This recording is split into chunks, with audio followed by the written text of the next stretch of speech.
seperti itu. Jadi saya agak sedikit kaget ya, kenapa ada pernyataan seperti itu. Saya kira mungkin karena gerakan-gerakan pembebasan perempuan itu sudah mulai kayak menjentik, ya, kayaknya sudah mulai menjentik kayak ranah kenyamanan yang selama ini dinikmati oleh yang opposite gender, ya, kayak sudah merasa kurang nyaman gitu karena selalu perempuan itu sudah mulai merasa kayak mereka sudah merasa kayak privilege, ya, yang selama ini dinikmati sebagai privilege, yang selama ini dinikmati sebagai sajian sejarah yang dari abad ke abad dinikmati itu sudah mulai kayak digugat kayak gitu.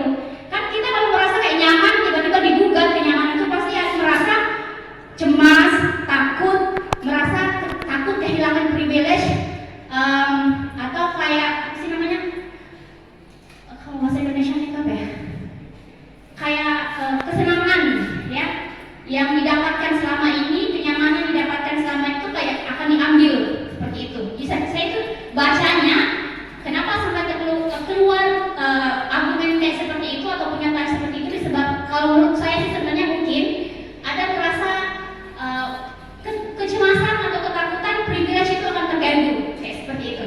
Mungkin ya, kalau selama ini tentunya laki-laki itu oke, kayak mereka di dalam ranah domestik saja semua privilege dia dapatkan, ya kan? Nah, ketika kemudian gerakan pembebasan itu butuh kencang sekali dan kemudian mencoba untuk meruntuhkan privilege itu, yang terjadi adalah mungkin salah satunya tadi itu sudah mulai takut, wih nanti akan gitu, ya. Nah, saya kira itu kalau menurut saya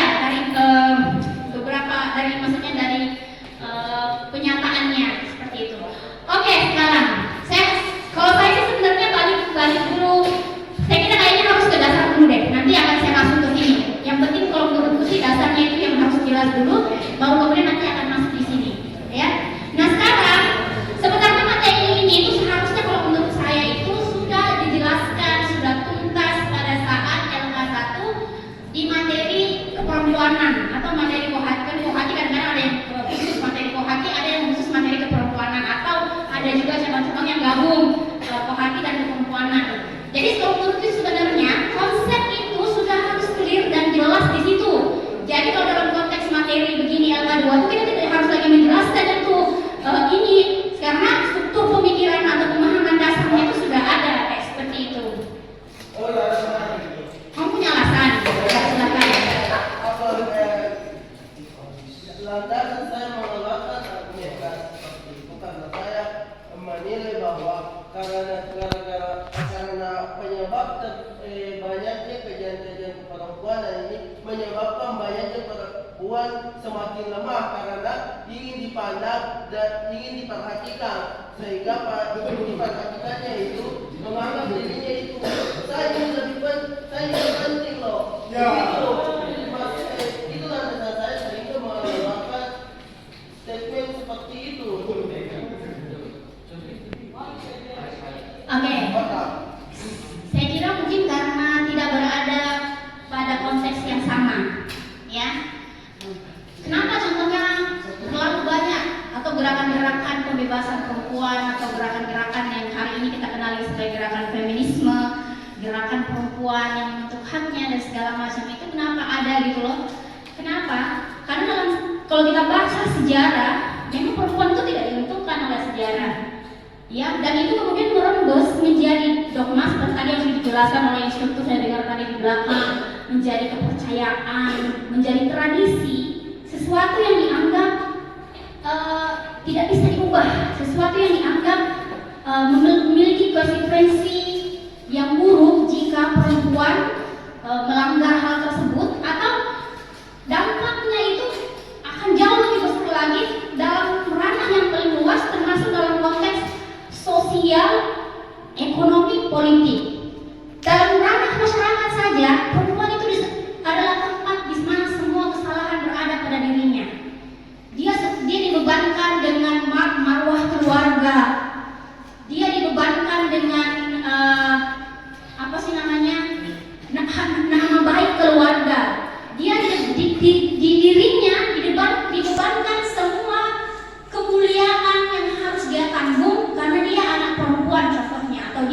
perempuan. Karena dia seperti dibebankan dengan semua hal itu, makanya dia dipingin dihilangkan hak-haknya hanya karena dia harus menanggung semua nama baik kemuliaan keluarganya. Seperti itu. Ya kan? Kenapa perempuan dilarang? Kenapa bukan laki-laki contohnya yang dilarang keluar malam? Kenapa anak perempuan? Ya kan? Karena dibebankan padanya anak perempuan itu kemuliaan keluarganya. Dibebankan padanya sebagai anak perempuan nama baik keluarganya. Banyak cerita kan di masyarakat perempuan contohnya keluar malam saja tuh hancur nama keluarga. Bayangkan karena dia keluar malam dia bisa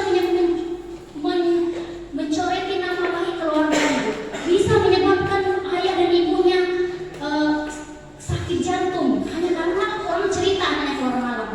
Ini konteks yang paling sederhana.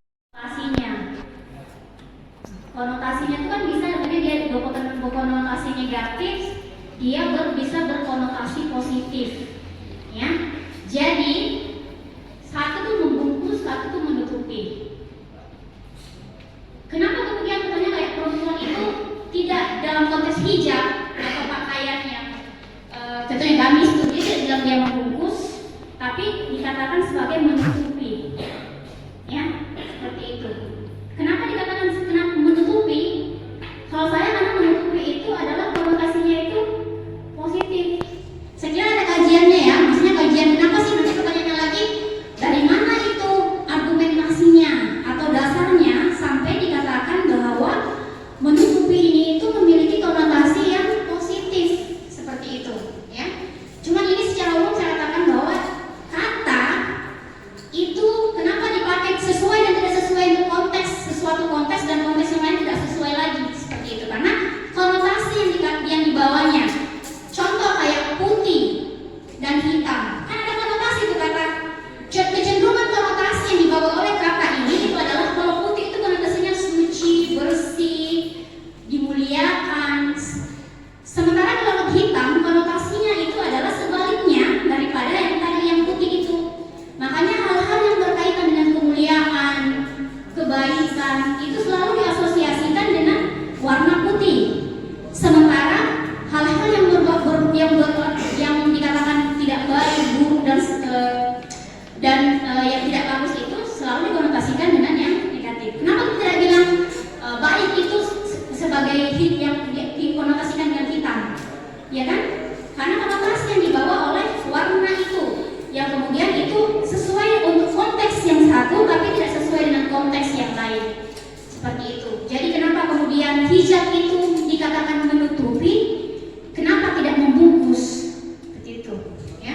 Saya tidak tahu kalau ada argumentasi atau kayak pengetahuan yang lain yang terkait ini, ya. Saya kira itu terbuka sih sebenarnya hal yang kayak gini yang multi interpretasi penerjemahannya, ya. Karena kita kan dikelilingi dengan hal-hal yang memang multi interpretasi, tergantung dengan argumentasi yang ada yang mendukung seperti itu, ya. Kamu kan bisa tulis esai nih, contohnya temanmu yang orang kenal jahat itu, kamu dalam esaimu tulis bahwa dia baik. Kamu tulis esai itu dipenuhi dengan argumentasi pendukung yang mengatakan bahwa dia pernah baik. Contoh-contoh real di kenyataan yang selama kamu sama dia baik. Nah, esai itu membuktikan bahwa dia baik. Walaupun sebenarnya orang lain itu punya pengalaman yang tidak baik dengan dia. Seperti itu. Jadi tergantung argumentasi itu tergantung kalimat pendukungnya dan contoh yang dukung itu kalimat, itu argumentasi dia akan bisa kuat, ya. Seperti itu. Sama sih kalau nonton contohnya kayak orang berdebat itu, dia walaupun